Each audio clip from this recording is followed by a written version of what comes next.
projet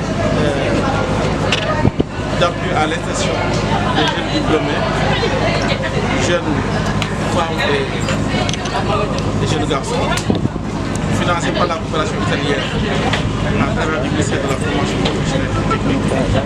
10 mois durant, nous avons eu à insérer 33 stagiaires, voire 36, dans 20 entreprises locales au niveau de la région. Ces stages visent à renforcer l'employabilité de ces jeunes, à faire comprendre, découvrir l'entreprise, le milieu de travail comme on dit, mais aussi augmenter les opportunités d'emploi. À la suite de ces stages, 41% de ces derniers ont pu donc obtenir un contrat de travail avec des entreprises qui les ont refusés d'abord comme des stagiaires et maintenant qui vont signer des contrats de durée déterminée. Ce qui est un apport très important, une contribution importante pour l'insertion des jeunes diplômés. C'est le lieu donc de remercier la coopération italienne, mais surtout encourager l'État, le gouvernement du Sénégal, relativement à la politique d'insertion qui est aujourd'hui une problématique majeure.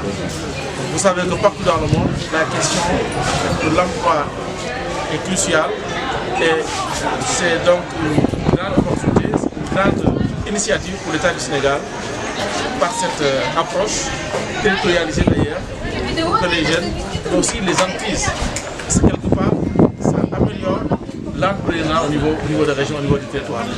Ce que je peux dire, c'est que nous avions 33 stagiaires pour lesquels pendant 10 mois chacun a bénéficié d'une bourse de stage de 4 000 francs. Ça c'est une donnée, l'autre donnée aussi. Ce qu'on appelle le DPT, le dispositif territorial de plein emploi, aussi a bénéficié de l'appui du projet pour accompagner ces jeunes au niveau du terrain. Maintenant, l'enveloppe globale du projet, peut-être au niveau national, le maîtriser.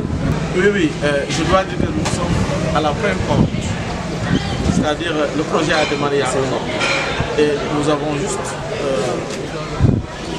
On vient de finir la première porte du projet.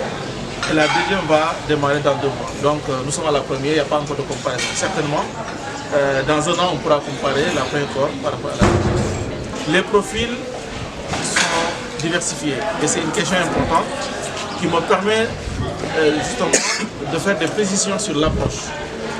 Qu'est-ce qui est fait? L'ARD lance, on appelle un manifestation d'intérêt pour l'ensemble des entreprises qui existent dans la région. Et chacune de ces entreprises qui est intéressée va indiquer le profil dont il a besoin dans son entreprise. Donc, vous voyez, appuyer, ce n'est pas nous qui déterminons les profils, mais c'est aux entreprises de dire, moi j'ai besoin d'un stagiaire en informatique, en gestion comptable, j'ai besoin d'un alternative. Une fois toutes les entreprises intéressées manifestent leur intérêt à recevoir un stagiaire, l'ARD conclut l'ensemble de ces profils demandés et dans un second temps, on fait un appel à candidature pour l'ensemble des diplômés qui sont de la région et qui sont intéressés par ce stage. Et finalement, les profils qui sont recrutés dépendent des besoins des entreprises au niveau de la région. Et cette fois-ci, on a eu donc des agents comptables, nous avons eu des agronomes, nous avons eu des agents vétérinaires, nous avons eu des agents administratifs et nous avons eu aussi même des mécaniciens auto qui ont été donc à Rome.